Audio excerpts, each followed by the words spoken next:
mas mahirap nung COVID-19 kasi economically affected tayo tapos may threat sa buhay ng tao. Agree naman ako sa inyo, Yorme, na mas mahirap noon panahon Mahirap, ng COVID. mahirap. I cannot imagine PRRD managing the country at 100 million. But because you know it very well. Ako nga, mayor lang eh. Nagkataon na yung leader noon, sanay na mabilis ang kilos at mga tao niya, mabilis ang kilos. Ngayon, talaga medyo mas madali kasi kaya pa nga mag-jogging ng presidente. Kaya pang makipag-date. May panahon pa makipag-date.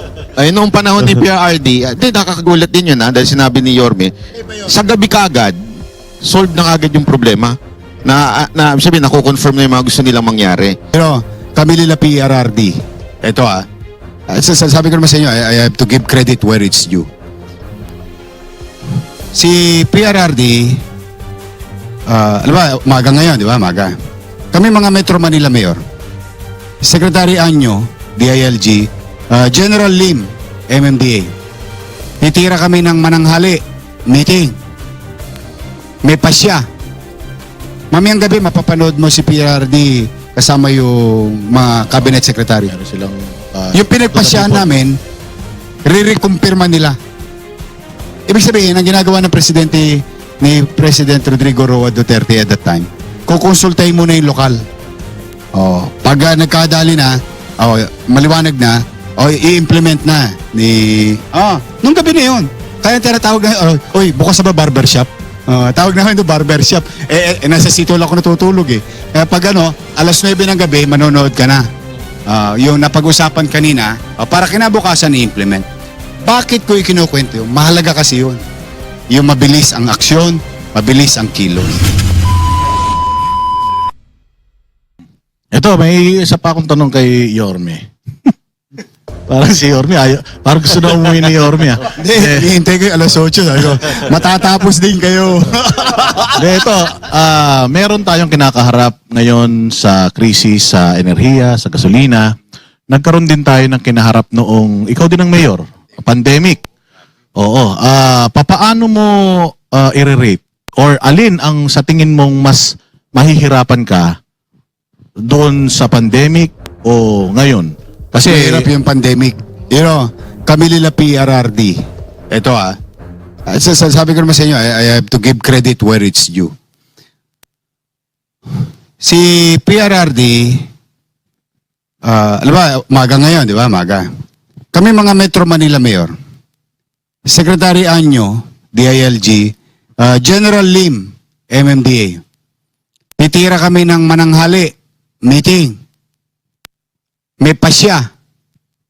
Mamayang gabi, mapapanood mo si PRRD kasama yung mga cabinet secretary. meron silang Yung pinagpasyahan namin, re-recumpirma nila. Ibig sabihin, ang ginagawa ng presidente ni President Rodrigo Roa Duterte at that time, kukonsultahin muna yung lokal. Pag nagkadali na, maliwanag na, i-implement na nung gabi na yun. Kaya tinatawag na, bukas na ba barbershop? Tawag na doon barbershop. Nasa sitol ako natutulog eh. Pag alas 9 ng gabi, manonood ka na. Yung napag-usapan kanina, para kinabukasan i-implement. Bakit ko ikinukwento yun? Mahalaga kasi yun. Yung mabilis ang aksyon, mabilis ang kilos. Why? Kaya ko nasabing mas mahirap nung COVID-19 kasi economically affected tayo tapos may threat sa buhay ng tao. Tapos walang playbook. Walang playbook. Okay? Ngayon, ito ba'y minamaliit ko, itong crisis na ito ngayon, yung oil crash? Hindi. Kaya lang may playbook to. 1973. nangyari na to 73 o 79. Basta 1970s, may playbook na to sa mundo. Yung OPEC ba yun? O APEC? Nagkaroon ng OPEC, yeah. Oo, di ba?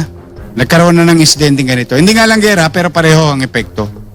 So, ang point ko, ngayon, ang problema lang natin, ekonomiya. Pero walang threat sa buhay. So, kaya, hindi pwedeng ipagkumpara. Yung minsan may nakikita ko, weak si Marcos, strong si Duterte. May mga ganun may mga nakikita akong mga pagkukumpara. Hindi, magkaiba ho yung sitwasyon.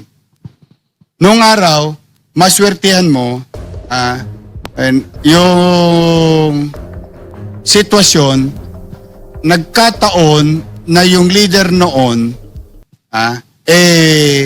sanay na mabilis ang kilos at mga tao niya, mabilis ang kilos. Kasi there is yung clock umiikot pero alam mo may namamatay. Alam mo na eh. Alam namin lahat eh. Bawat minuto may namamatay.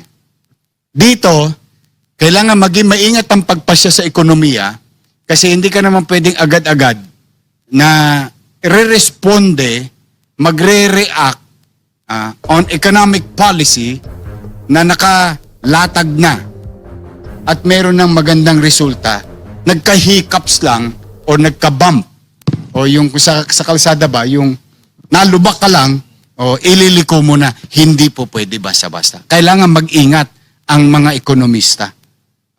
Yun ang difference, itong sitwasyon. Tapos, ulitin ko, nung pandemya, walang playbook. Larga tayo ng larga. Ngayon may playbook naman. Yung meron tayong gabay at susundan. Sa kasi nangyari na rin. Agree naman ako sa inyo, Yorme, na mas mahirap noon panahon ng COVID. Mahirap. I cannot imagine PRRD managing the country at 100 million. But because you know it very well. Ako nga, mayor lang eh. Nakita mo yung dingding ko, di ba? Alam mo kung nasaan yung patay. May nakatago yung data nun, di ba? Yung, ito, patay ngayon, 3, 4. Ito, buong Pilipinas, may namamatay araw-araw. Ikaw, Presidente, uuwian ka ng ganon data araw-araw. Para kang sisilihan ng wepax mo nun. Dahil hindi ka talaga mapapakali. Pero ngayon talaga medyo mas madali kasi kaya pa nga mag-jogging ng presidente. Kaya pang makipag-date. May panahon pa makipag-date. Noong panahon ni PRRD, nakakagulat din yun dahil sinabi ni Yorme, sa gabi kaagad, solve na kaagad yung problema. Na sabihin, nako-confirm na yung mga gusto nilang mangyari. Ito nga, yung excise tax lang, hindi matanggal kaagad eh. Hindi nga madesisyonan. Yun na lang, hindi pa madesisyonan eh. Kaya nga, Yorme, kung sa tingin mo, Pero ulitin ko para lang naman na, I have to give credit where it's due. Hindi madaling magpasya pag economic policy. Correct. Hindi talaga. I have to, kasi may mga ekonomista, baka mamaya alam naman nilang alam ko yung ibig kong sabihin.